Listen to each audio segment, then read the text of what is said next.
College football 2020 question mark, where it all could land.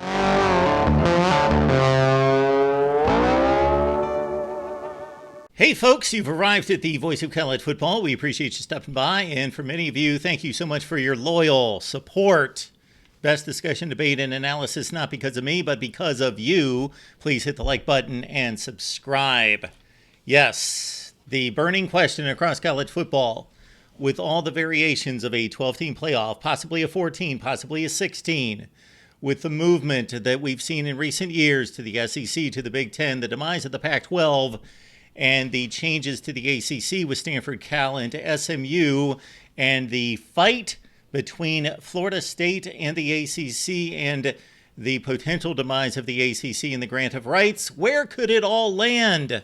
Well, we give you a three-conference proposal that fits very nicely when you look at the rivalries, you look at the regionality, to a certain extent at least, modern-day college football regionality. We're not going back to 1975. This plan fits rather nicely. Let's check it out. 3 24-team conferences. The new Big 12 includes an Eastern Division that features old guards Kansas and Kansas State as rivals move into the Eastern Division, along with another rival in Iowa State.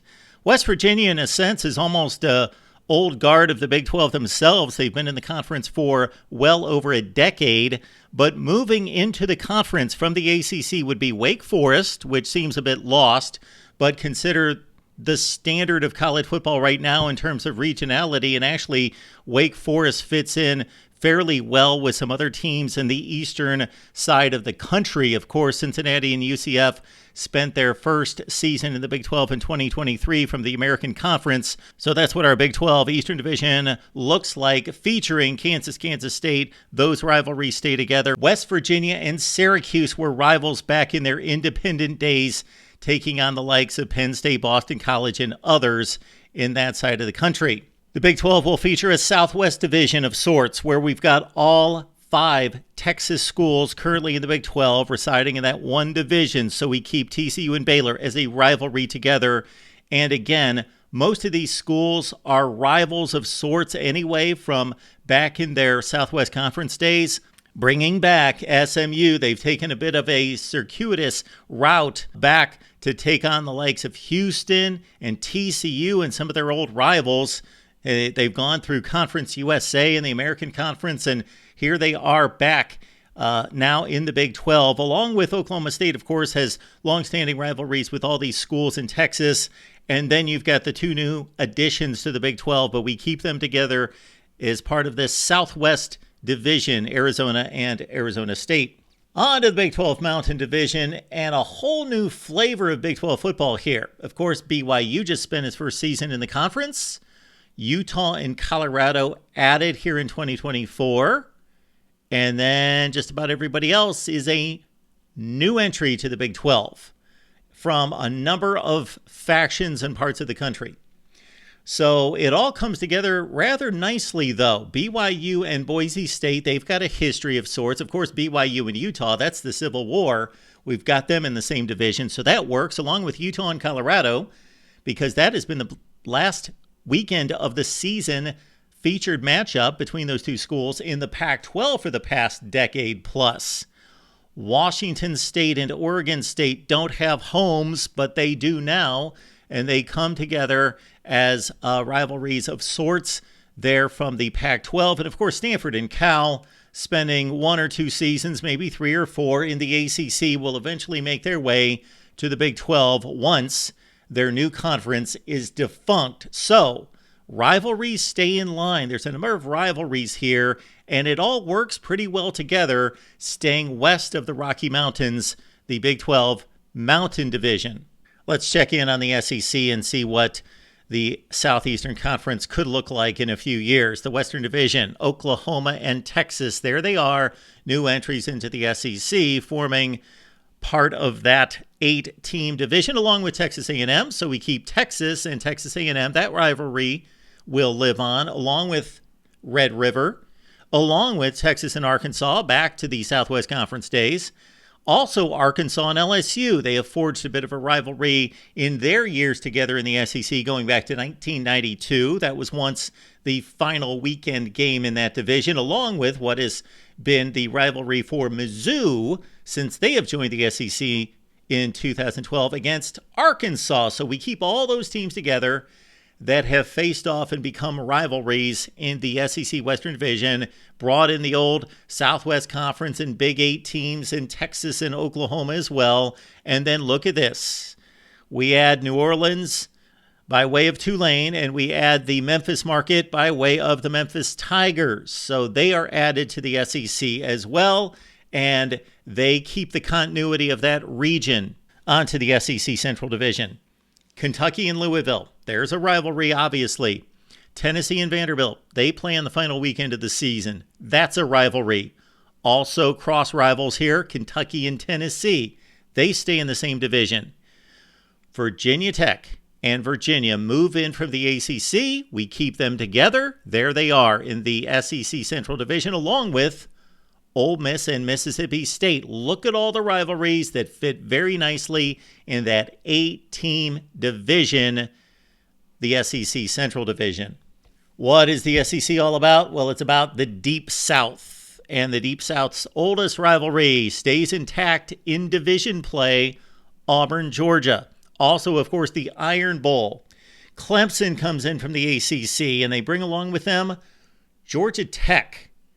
So Clemson, Georgia Tech, and also NC State coming in from the ACC. So look at all these rivalries once again that we keep intact. The Iron Bowl, the Deep South's oldest rivalry. Also the Palmetto State, Clemson, South Carolina. They stay together along with Georgia, Florida, the largest outdoor cocktail party. You've got Clemson and Georgia Tech, an under-the-radar rivalry that not a whole lot of people know about, but it's important to those two schools across the board. This all makes sense. This 8-team Deep South Division in the SEC. We move on to the Big Ten and what it may all look like here in just a few years. The Midwest Division of the Big Ten. Ohio State and Michigan. Got to keep those two together. Keeping together also Michigan State. Indiana, Purdue. Illinois Northwestern. All of these tandem rivalries we keep together in division play once again, along with the entry, finally, in a conference, the Notre Dame Fighting Irish, and of course their longstanding rivalries with Michigan State, and Purdue. Look at that division. The Midwest Division of the Big Ten makes total sense. On to the Big Ten Western Division. And this, of course, has the big flavor of the current Big Ten Western Division as of 2023, and the newcomers in from the Pac-12. USC, UCLA, keep them together. Oregon, Washington, they are still together, as well as all these schools that are either new or old rivals. New meaning Nebraska. They have forged rivalries during their 14 years in the Big Ten against Iowa in particular, also Minnesota and Wisconsin. The Big Ten, of course, protected the rivalries in this new format that we will see going forward in 2024 of Iowa, Minnesota, and Wisconsin. So those, of course, are important to those particular schools, and we keep all of that together. So look at that Big Ten Western Division, emerging of the current West and the Pac-12. Now comes maybe the most interesting division coming together with all of this realignment, and it's the Big Ten South Atlantic Division. You've got Penn State, Rutgers, Maryland currently in the Big Ten, but add all these new schools. Pitt, Duke, North Carolina, Florida State, Miami, all come in from the ACC. Look at all these rivalries that are either realigned, Penn State and Pitt, or that stay together. Penn State, Rutgers, and Maryland. That means something. Those schools and their series go back years and years and years and decades. Of course, Florida State, Miami, one of the great rivalries in college football. Duke and North Carolina, first and foremost in basketball, but also in football. We keep it together, as well as bringing Pitt into a division where they've been playing Duke and North Carolina for a long time.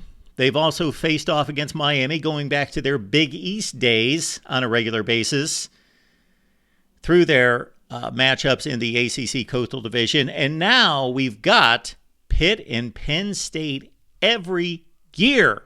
Look at these divisions. Look at these conferences. They make sense. What about the playoff, you ask? Well, let's get right to it because there's a number of ways you can slice and dice it. First, a 12-team playoff. 4 byes are needed. You've got 3 conference champions. Then you could take the best record left over. So whoever either has the best record or the highest ranking, if you want to go with the college football playoff rankings for a 12-team field. You also could go with the 14-team college football playoff that's being bandied about. That would include 2 byes. So the top 2 conference champions out of 3 conferences. However, the only thing I don't like about that is that for that 3rd conference champion, there's really no reward other than being the number 3 seed and apparently playing an easier game in the first round. 3 conferences, 8-team divisions, 24 teams in each conference, 72 teams playing big-time college football.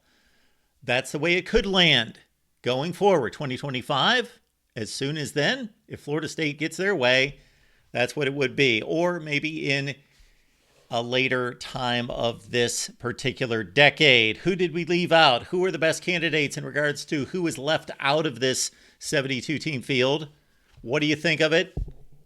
Give us some thoughts. You got to admit, we kept the rivalries together about as well as you possibly could. And regionality makes sense in at least this new landscape of college football. Please like the video, subscribe right here at the Voice of College Football. Check us out on our Big Ten Live show that we do each and every Friday, 7 o'clock Eastern Time. We'll see you then. Voice of College Football.